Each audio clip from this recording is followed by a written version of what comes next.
We all have days where everything feels overwhelming and your mental health takes a hit. Life moves pretty fast and it's easy to let things slide. But good mental health starts with getting the fundamentals right and sticking to a consistent routine. Today I'm going to walk you through 4 basics of good mental health that you can focus on every day to build a healthier, happier mindset. So let's talk about the bare basics of good mental health.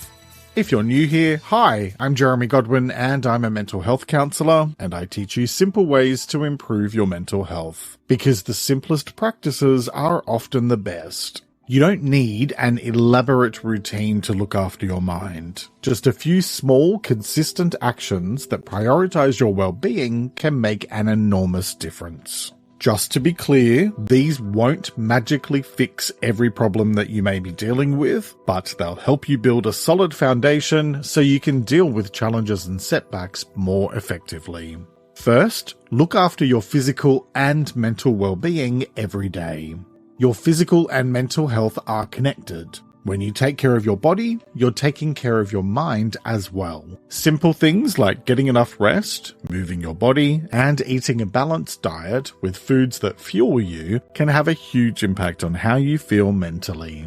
If you're exhausted or sluggish, your mind can't work at its best. That's why staying active and getting enough sleep are vital for your mental clarity and emotional resilience. Start by adding small habits to your routine, like walking for 10 minutes a day or setting a bedtime that ensures you get enough sleep. Make time for mental rest too, like taking breaks from screens or simply taking time out during the day to pause and breathe. Next, focus on healthy relationships with others. The people you surround yourself with have a direct impact on your mental health. Healthy relationships give you strength and support and nourish your mental health, while unhealthy ones leave you feeling drained and unhappy, and probably pretty stressed out if we're being honest. When your relationships are positive, you feel safe, respected, and valued. But when a relationship is toxic or unbalanced, it can do serious damage to your mental well-being and lead to issues like anxiety and low self-esteem. Evaluate your relationships regularly. Are they mutually respectful, mutually supportive, and mutually beneficial? If not, don't be afraid to set boundaries or walk away from negative influences entirely. Next, cultivate a healthy work-life balance.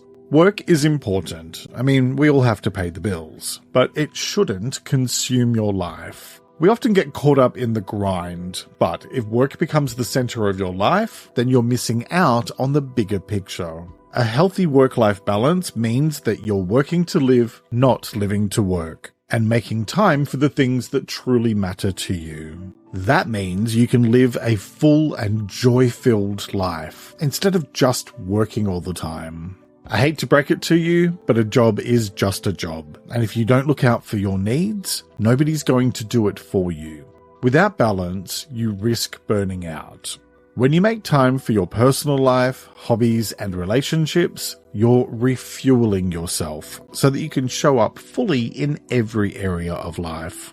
Set clear boundaries around your work hours, like not checking emails after hours, and prioritize activities outside of work that bring you happiness. Life is about so much more than just work, so prioritize balance. Next, nurture your relationship with yourself. How you treat yourself is key to good mental health, and the way you speak to yourself matters. If you're harsh and critical towards yourself, it's going to wear you down and make you feel awful about yourself. But when you're kind and supportive, you build a much healthier and stronger relationship with yourself.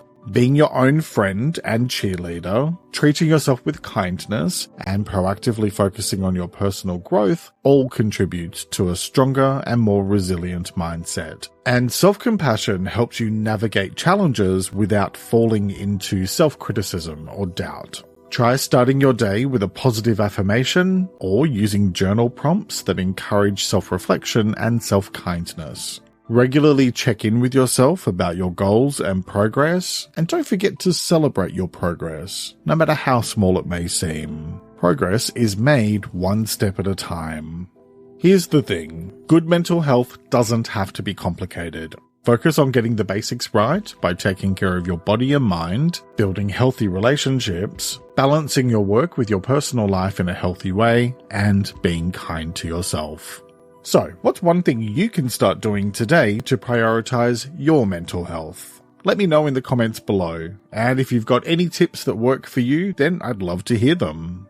And one of the most effective ways I've ever found for managing my own mental health has been learning to live more in the present, which I covered in this video. So why don't you watch that next? It's linked in the episode description. Remember, when you get the basics right, everything else feels a little bit easier. Take care and talk to you next time.